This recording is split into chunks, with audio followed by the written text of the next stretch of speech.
Hello नमस्कार मेरे प्यारे साथियों, स्वागत है आप सभी का आपका अपना परिवार हीरा क्लासेस में। मोस्ट वेलकम है। कैसे हैं आप लोग? आप सभी अच्छे होंगे, स्वस्थ होंगे और अपनी पढ़ाई लिखाई एकदम बेहतर तरीके से कर रहे होंगे। आप सभी जान रहे हैं हम लोग क्लास 10th का जो सोशल साइंस है उसको पढ़ रहे थे, उसकी शुरुआत हो चुकी थी, जिसमें हम लोगों ने पहला चैप्टर ज्योग्राफी का जो पहला चैप्टर है भारत संसाधन एवं उपयोग, उसकी कुछ क्लासेस की थी, जिसमें हम लोगों ने कुछ टॉपिक्स को कवर किया था। आज उससे आगे जो टॉपिक्स बचा हुआ था है पहला चैप्टर का, उस टॉपिक्स को देखने वाले हैं। ठीक, तो चलिए हम लोग सबसे पहले उस टॉपिक्स को देखते हैं, कौन कौन सा टॉपिक कवर हुआ था और कौन कौन सा रह गया था। तो बिहार बोर्ड का जो क्लास 10 का है, उसके लिए सोशल साइंस ज्योग्राफी का जो पहला चैप्टर है भारत संसाधन एवं उपयोग, उसकी शुरुआत की थी हम लोगों ने। इसमें कुछ टॉपिक्स को पढ़ा था और कुछ टॉपिक्स बचा हुआ था। तो चलिए हम लोग आज उन टॉपिक को कवर करेंगे जो जो बचा हुआ था। तो सबसे पहले हम लोगों ने संसाधन पढ़ा था, संसाधन के प्रकार पढ़ा था। तो उनको पढ़ने के बाद हम लोगों ने पढ़ा था संसाधनों का वर्गीकरण। संसाधन का जो वर्गीकरण है वो किन किन आधारों पर बांटा गया है, कितने आधार पर बांटा गया है। तो संसाधनों का वर्गीकरण निम्न 4 आधार पर बांटा गया था: उत्पत्ति के आधार पर, उपयोगिता के आधार पर, स्वामित्व के आधार पर और विकास की स्थिति के आधार पर। तो उत्पत्ति के आधार पर जैव और अजैव को पढ़ा था हमने। जैव संसाधन क्या है, अजैव संसाधन क्या है। उसके बाद उपयोगिता के आधार पर नवीकरणीय और अनवीकरणीय पढ़ा था।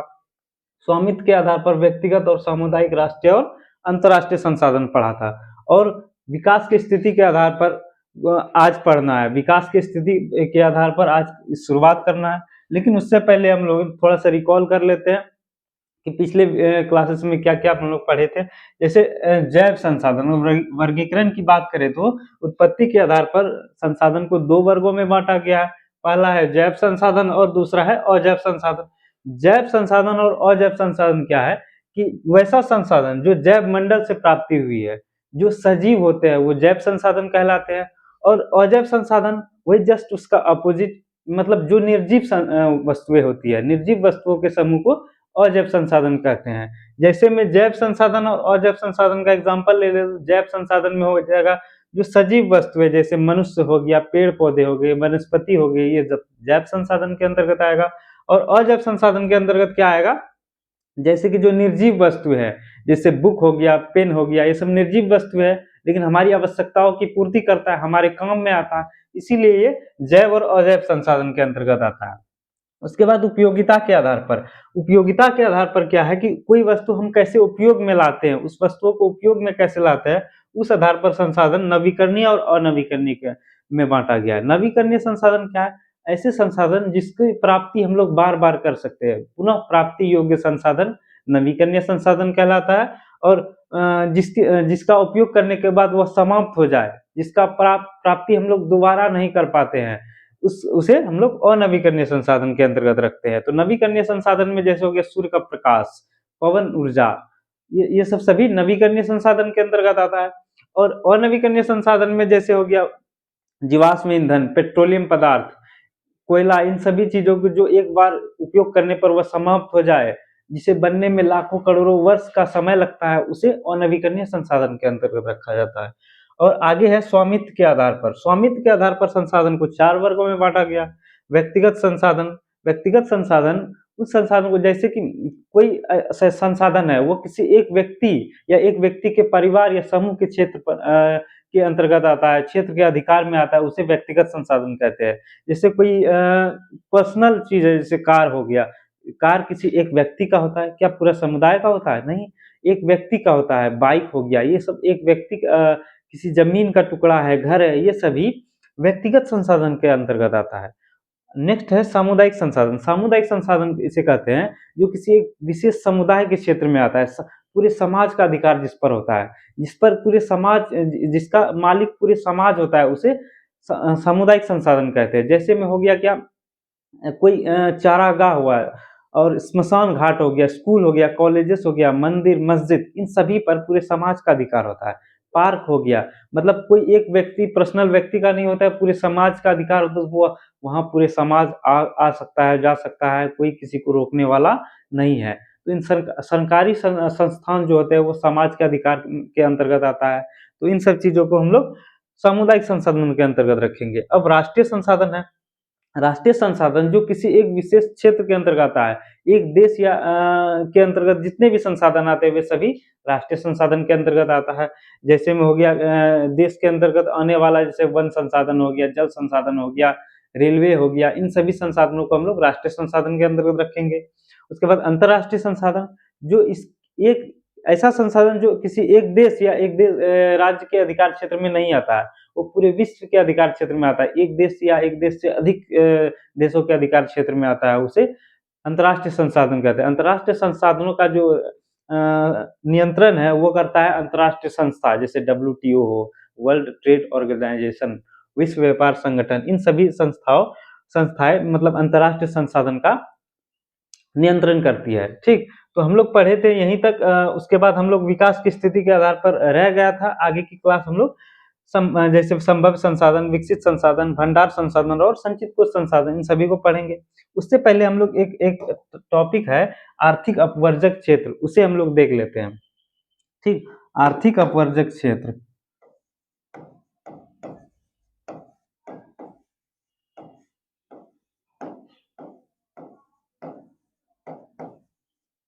आर्थिक अपवर्जक क्षेत्र क्या है? जैसे में अगर कोई समुद्र है, कोई देश है जो समुद्र तटीय देश है, जिस देश का सीमा समुद्र के तट से मिलता है, समुद्र के तट पर जो देश है उसका जो उस देश का जो अधिकार क्षेत्र है वह समुद्र के अंदर 200 किलोमीटर तक का जो क्षेत्र होता है वह उस देश का अधिकार होता है।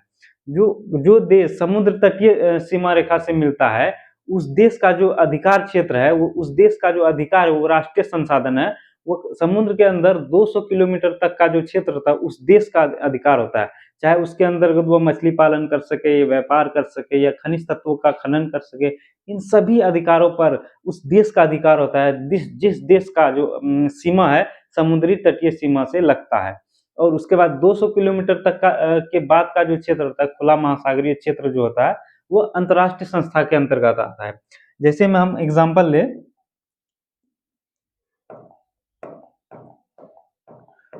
अगर भारत का एग्जाम्पल ले हम लोग, जैसे एक तरफ भारत है और दूसरी तरफ कोई अदर देश, जैसे जापान ले लिए, जापान है, जापान की बात करें, दोनों देश समुद्री तटीय सीमा से लगता है।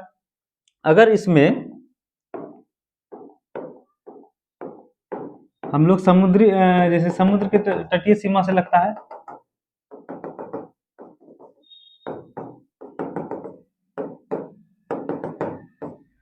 अगर भारत का सीमा रेखा समुद्री तटीय सीमा से लगता है, अगर हम भारत जैसे 200 किलोमीटर तक का जो क्षेत्र होता है यहाँ तक आता है, 200 किलोमीटर तक का क्षेत्र भारत का यहाँ तक आता है, मान के चलिए। ठीक, तो अगर यहाँ तक 200 किलोमीटर तक का क्षेत्र आता है, ये क्या है, भारत का आर्थिक अपवर्जक क्षेत्र कहलाएगा। ये भारत का सीमा रेखा है और ये 200 किलोमीटर क्षेत्र तक का समुद्र है। यहाँ जो समुद्र के अंदर 200 किलोमीटर तक का जो क्षेत्र होता है वो भारत के अधिकार क्षेत्र में आता है, चाहे उसके अंदर, इसी को बोलते हैं हम लोग आर्थिक अपवर्जक क्षेत्र।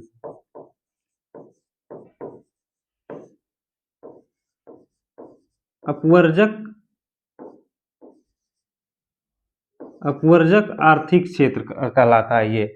इसके अंतर्गत चाहे 200 किलोमीटर का तक का अंतर्गत चाहे वो कुछ भी कर सकता है, वो उसका अधिकार है, उस देश का अधिकार है उस पर, वो चाहे वो खनिज का खनन कर सके, उसके बाद मछली पालन कर सके, व्यापार कर सके, इसमें अंतर्राष्ट्रीय संस्था कुछ नहीं कर सकती है, वो उस देश के अंतर्गत आता है उस क्षेत्र।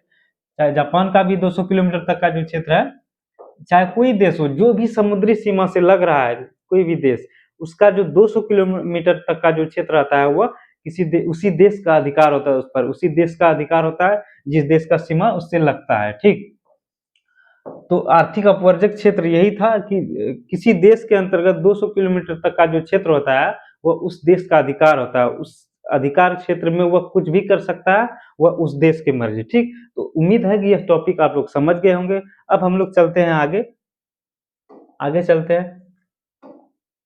सबसे पहले उत्पत्ति के आधार पर हम लोग देख लिए थे, अब हम लोग देखते हैं विकास की स्थिति के आधार पर। चौथा जो आधार है चौथा जो आधार है, विकास की स्थिति के आधार पर, विकास के स्तर के आधार पर संसाधन को भी 4 वर्गों में बांटा गया।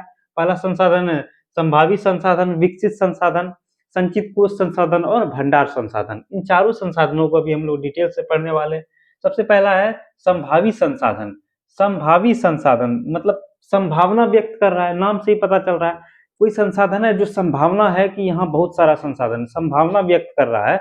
जैसे में हम यहाँ खड़ा है, अब इसके नीचे बहुत सारा खनिज पदार्थ है, जैसे सोना हो गया, पेट्रोलियम पदार्थ हो गया, खनिज पदार्थ है। संभावना है कि यहाँ है, लेकिन अभी तक उसका उपयोग नहीं किया गया है, इसको निकाला नहीं गया, इसका उपयोग नहीं किया गया है।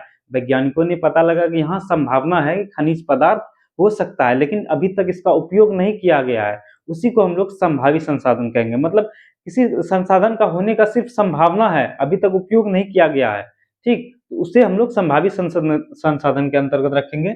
जैसा कि वैसे संसाधन जो किसी विशेष क्षेत्र में मौजूद होते हैं, वैसे संसाधन जो किसी विशेष क्षेत्र में मौजूद होते हैं, संभावना है कि यहाँ संसाधन है, लेकिन जिसे उपयोग में अभी तक नहीं लाया गया है, इसे उपयोग में नहीं लाया गया, ना इसका खनन किया गया है, उपयोग में नहीं लाया गया है, इसी संसाधन को हम लोग संभावी संसाधन कहेंगे, संभावी संसाधन कहते हैं। ठीक, परंतु इसका उपयोग अभी तक नहीं किया गया है, लेकिन किसी विशेष क्षेत्र के अंतर्गत मौजूद है, वहाँ उपस्थित है। वैज्ञानिकों ने पता लगाया कि यहाँ संसाधन हो सकता है, संभावना है, यहाँ संसाधन होने की बहुत अधिक संभावना है, लेकिन अभी तक इसका उपयोग नहीं किया गया, तो इसे हम लोग संभावी संसाधन के अंतर्गत रखेंगे।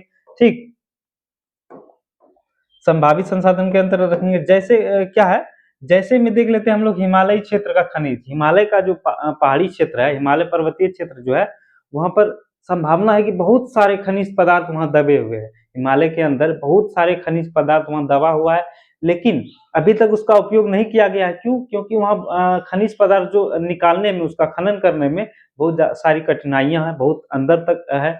पहाड़ी के अंतर्गत जो खनिज पदार्थ है, वो उसे निकालने में, उसका खनन करने में कठिनाइयां बहुत सारी है। इसीलिए संभावना है, वहाँ तो खनिज पदार्थ होने की संभावना है, लेकिन हिमालयी क्षेत्र का जो खनिज पदार्थ है, अभी तक उसे निकाला नहीं गया है। ठीक, तो इसीलिए हिमालय क्षेत्र का जो खनिज पदार्थ है, उसे संभावित संसाधन के अंतर्गत रखेंगे। दूसरा एग्जाम्पल है कि राजस्थान और गुजरात में पवन एवं सौर ऊर्जा। राजस्थान और गुजरात में गर्मी भी बहुत अधिक पड़ती है, वहाँ धूप भी बहुत अधिक पड़ता है, और वहाँ हवा भी बहुत अधिक चलता है, लेकिन वहाँ जितना संभावना है सौर ऊर्जा और पवन ऊर्जा का, लेकिन उतना उपयोग अभी तक हुआ नहीं है, उतना उपयोग नहीं हो पा रहा है, लेकिन वहाँ संभावना बहुत अधिक है पवन ऊर्जा और सौर ऊर्जा का। सौर पैनल जैसे अभी गुजरात में बहुत बड़ा सौर पैनल लग रहा है। ठीक, तो उससे अब धीरे-धीरे विकसित हो रहा है, तो अभी संभावना है कि वहाँ का जो मतलब सौर ऊर्जा और पवन ऊर्जा है, बहुत अधिक मात्रा में बिजली उत्पादन कर सकता है। बिजली उत्पादन करने के लिए वहाँ बहुत अधिक संभावना है, लेकिन अभी तक उसका उपयोग किया नहीं गया है। जैसे पवन ऊर्जा हो गया, सौर ऊर्जा गुजरात में। ठीक, गुजरात और राजस्थान में दोनों जो पवन ऊर्जा है, सौर ऊर्जा है, इसकी बहुत अधिक संभावना है वहाँ पर, लेकिन अभी तक इसका उपयोग नहीं किया गया, इसीलिए उसे संभावित संसाधन के अंतर्गत रखा गया है। ठीक, उम्मीद है कि यहाँ आप समझ गए होंगे संभावित संसाधन क्या है। ऐसा संसाधन जो किसी विशेष क्षेत्र में मौजूद होते हैं, लेकिन अभी तक उसका उपयोग किया नहीं गया, उसे उपयोग में नहीं लाया गया है, सिर्फ संभावना व्यक्त करता है कि हाँ, यहाँ संसाधन है और इसका उपयोग अभी तक नहीं हुआ है। भविष्य में हो सकता है उपयोग हो, लेकिन अभी तक नहीं हुआ है। ठीक, इसे हम लोग संभावित संसाधन के अंतर्गत रखते हैं। अब दूसरा संसाधन है विकसित संसाधन। विकसित संसाधन वैसे संसाधन को बोलते हैं, जैसा कि किसी विशेष क्षेत्र में विकसित संसाधन का सर्वेक्षण हो चुका है, यहाँ संसाधन हो रहा है, लेकिन हमारे पास जो टेक्नोलॉजी उपलब्ध है, तकनीक उपलब्ध है, उसके आधार पर वहाँ का खनन भी होता है, उसे उपयोग में लाया जा सकता है, लाया जा रहा है।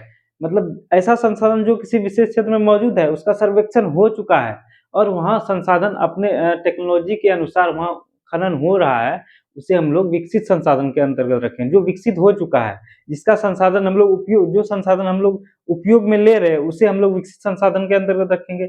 जैसे कि हो गया झारखंड में जो कोयला है, झारखंड में जो कोयला है, उसका सर्वेक्षण हो चुका है। झारखंड में कोयला बहुत सारा मात्रा में है, लेकिन उसका उपयोग भी तो हो रहा है, उसे वहाँ का खनन भी हो रहा है। मतलब ऐसा संसाधन जो विकसित है, मतलब उसका सर्वेक्षण होकर उसे उपयोग में लाया जा सकता है। हमारे पास जितना टेक्नोलॉजी है, उसे उपयोग में लाया जा सकता है, लेकिन उसी को क्या बोलते हैं हम लोग, विकसित संसाधन बोलते हैं। मतलब विकसित संसाधन विकसित संसाधन वे संसाधन होते हैं, विकसित संसाधन वे संसाधन होते हैं कि जिनका सर्वेक्षण किया जा चुका है, वहाँ सर्वे किया जा चुका है, वैज्ञानिकों ने पता लगा चुका है कि यहाँ पर संसाधन है, बहुत अधिक मात्रा में संसाधन है, इसका खनन करके हम लोग इसका उपयोग में ला सकते हैं, कोयला हो, पेट्रोलियम हो, इन सभी खनिज पदार्थों का।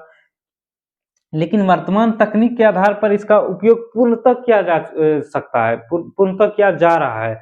वर्तमान में जो टेक्नोलॉजी है भारत के पास या किसी भी देश के पास, वर्तमान में जो टेक्नोलॉजी है उसके आधार पर उन संसाधनों का उपयोग किया जा चुका है, किया जा रहा है, ठीक।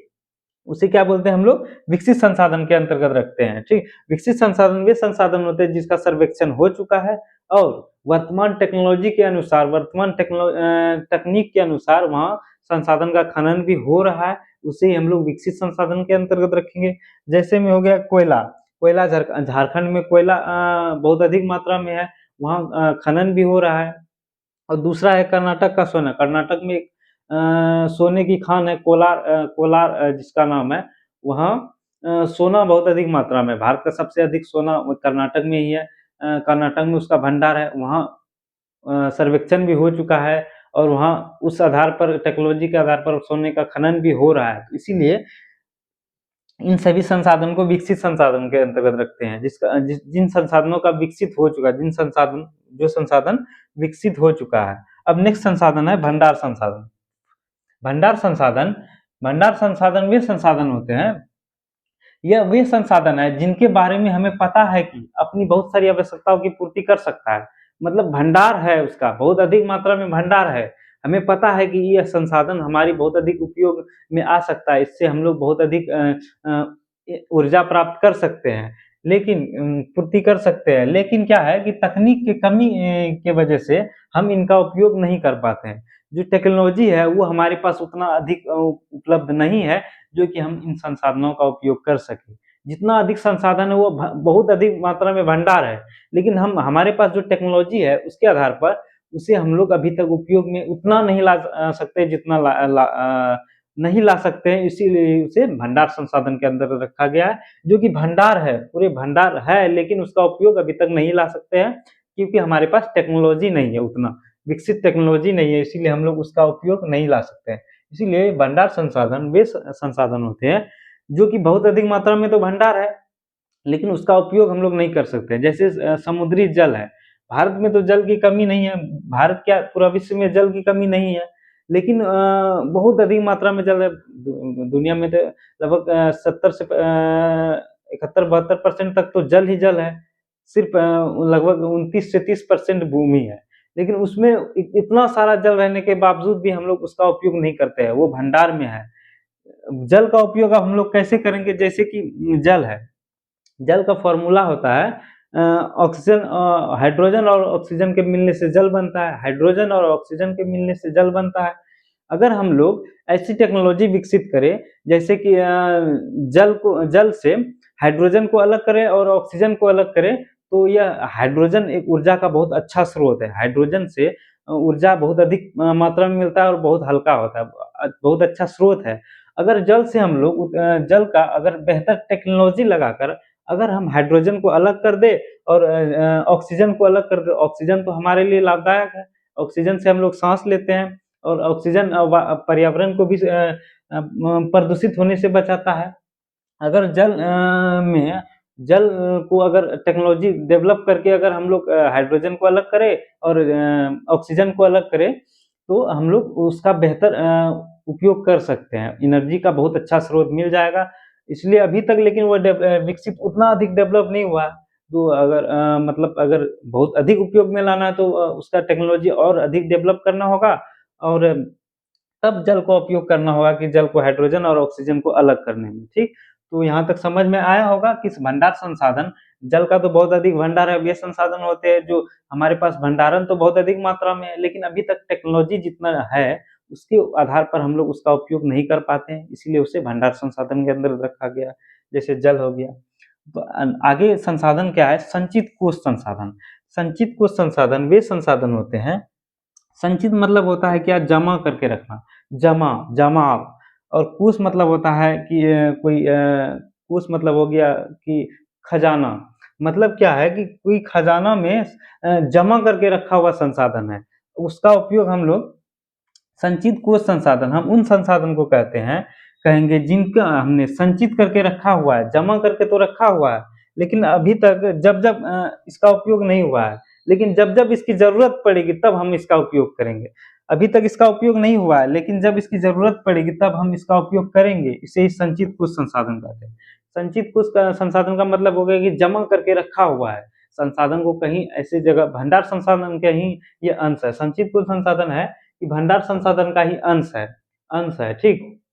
भंडार संसाधन का ही अंश है। संचित कोष संसाधन भंडार संसाधन का ही अंश है। संचित कोष संसाधन उस संसाधन को बोलते हैं जो कि जमा करके रखा हुआ है, लेकिन संचित करके रखा हुआ है, अभी तक इसका उपयोग नहीं हुआ है, लेकिन जब-जब भविष्य में इसकी ज़रूरत पड़ेगी तब-तब हम इसका उपयोग कर सकते हैं, उपयोग में हम इसे ला सकते हैं, उसे ही संचित कोष संसाधन के अंतर्गत रखा गया है। अब कौन-कौन सा संसाधन है? जैसे नदी में बहाया गया बनाया गया बाँध, अगर नदी में कोई भी बाँध है बनाकर जल को संचित करके रखते हैं, जब इसकी ज़रूरत पड़ती है, जैसे किसानों के खेतों में सिंचाई की आवश्यकता पड़ती है, तो उसे छोड़कर हम लोग नहर बनाकर किसानों के खेतों तक हम लोग पानी को पहुँचाते हैं, जिससे वह सिंचाई हो सके किसानों की ज़मीन। तो इसीलिए इसे संचित कोष संसाधन के अंतर्गत रखा गया है। नदियों में बाँध बनाकर, डैम बनाकर क्या करते हैं, नहर के द्वारा किसानों के खेतों तक हम लोग जल को पहुँचाते हैं। तो इसीलिए जब इसकी ज़रूरत पड़ती है किसानों को, तब इसे छोड़कर हम लोग उसकी पूर्ति करते हैं, आवश्यकताओं की पूर्ति करते हैं। तो ये चारों संसाधन हो चुका है विकास के स्तर के आधार पर, जो 4 संसाधन था, संचित कोष संसाधन, भंडार संसाधन, विकसित संसाधन और संभावित संसाधन। इन चारों संसाधनों को हम लोग पढ़ लिए थे। अब आगे चलते हैं, नेक्स्ट टॉपिक है संसाधन के बारे में। और भी कुछ टॉपिक है, जैसे संसाधन नियोजन है। संसाधन नियोजन क्या है? ठीक, हम लोग टॉपिक में पढ़े थे कि हाँ, हम लोग पढ़ने वाले हैं संसाधन नियोजन। अब संसाधन नियोजन क्या है? नियोजन से क्या अर्थ बनता है कि नियोजन मतलब प्लान बनाना, योजना बनाना, किसी की योजना बनाना, योजना बनाना, योजना बनाना, प्लानिंग करना। कोई संसाधन है, उसका प्लानिंग करके उसका उपयोग कैसे करें, उसी को बोलते हैं हम लोग संसाधन नियोजन, ताकि यह संसाधन का संरक्षण भी हो सके और इसका बेहतर इस्तेमाल भी हो सके, इसका बेहतर उपयोग भी हो सके। अब कोई संसाधन है, इसका योजना बनाकर जो हम लोग जब इसका उपयोग करेंगे, तब इसे संसाधन नियोजन कहेंगे, ठीक? तो संसाधन नियोजन क्या है? संसाधन का विवेकपूर्ण बुद्धिमत्ता से इसका उपयोग सोच समझकर उपयोग करना ही संसाधन नियोजन कहलाता है। मतलब कोई संसाधन है, उसका उपयोग विवेकपूर्ण करना, मतलब अपने बुद्धि को लगाकर इसका इस्तेमाल करना, सोच समझ कर करना, जहाँ इसकी ज़रूरत जितनी है उतना ही इसका उपयोग करना, उतना ही इसका उपयोग में लाना, बाकी हम लोग मतलब संरक्षण रखना, उसे ही हम लोग संसाधन नियोजन कहते हैं। जिस संसाधन को जितना अधिक मतलब संसाधन सीमित और सीमित मात्रा में है, उस संसाधन को जितना अच्छे से हम लोग उपयोग करेंगे, जितना सोच समझ कर उपयोग करेंगे, जितना विवेकपूर्ण तरीके से उपयोग करेंगे, उसे ही हम लोग संसाधन नियोजन कहेंगे, ठीक? संसाधन नियोजन समझ में आ गया कि संसाधन नियोजन क्या है? संसाधन का विवेकपूर्ण उपयोग करना ही संसाधन नियोजन कहलाता है, ठीक?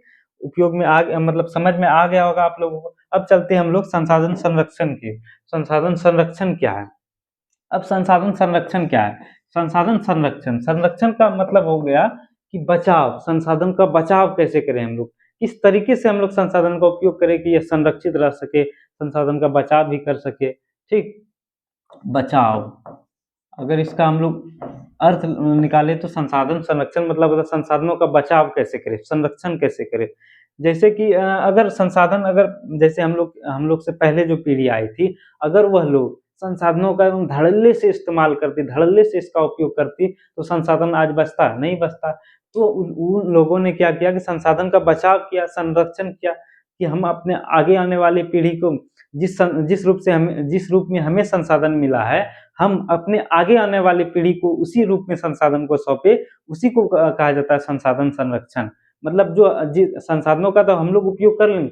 अब ऐसा नहीं है कि जैसे हम लोग को संसाधन मिला है, हाँ, कोई रोकने वाला नहीं है, धड़ल्ले से हम इसका उपयोग कर रहे हैं। सब कोयला, जैसे कोयला है, खनिज पदार्थ है कोई, या हो गया जीवाश्म ईंधन है, इन सभी को इतना उपयोग करें ताकि ये जल के खत्म हो जाए, और आगे जो हमारे आगे आने वाली पीढ़ी है उसके लिए कुछ बचे ही ना। तो वो लोग बोलेंगे कि हमारे जो पूर्वज थे, वो सारा कोयला यही लोग लहरा के चल गया, ठीक।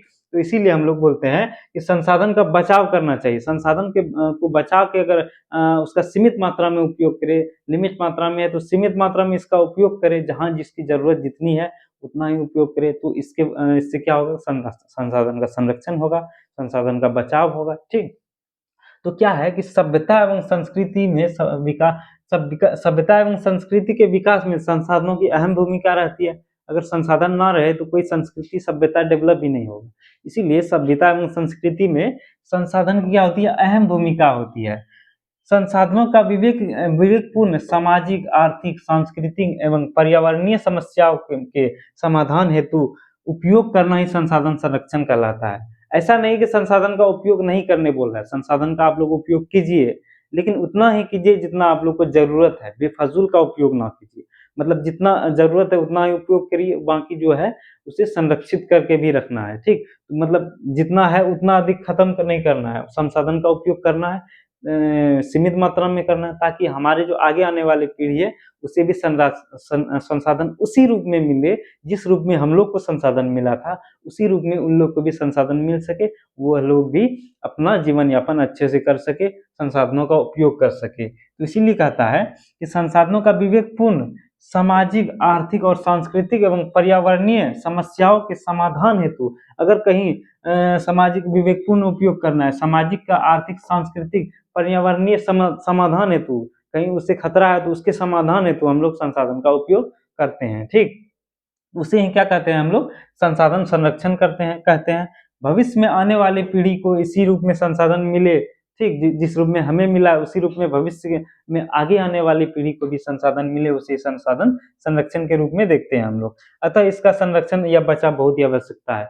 किसी भी संसाधन का बचाव या संरक्षण बहुत ही आवश्यक है, क्योंकि संसाधन बहुत ही इम्पोर्टेंट है। संसाधन के वजह से ही कोई देश विकसित होता है, कोई देश, ये चाहे वो मानव संसाधन हो या प्राकृतिक संसाधन हो। संसाधन किसी भी देश को विकसित करने के लिए बहुत ज़्यादा इम्पोर्टेंट रहता है, ठीक। इसलिए संसाधन के बिना कोई भी चीज़ मतलब संभव नहीं है। संसाधन के बिना कोई भी चीज़ संभव नहीं है। संसाधन रहेगा तो देश विकसित करेगा, सभ्यता विकसित करेगी, अगर नहीं रहेगा तो कुछ भी नहीं होगा। इसलिए संसाधनों की वजह से ही मनुष्य विकास करता है, डेवलप करता है, कोई चीज़ सोचता है। संसाधन ना रहे तो वो कुछ भी नहीं कर पाएगा। इसीलिए संसाधन का संरक्षण बहुत ही आवश्यक है।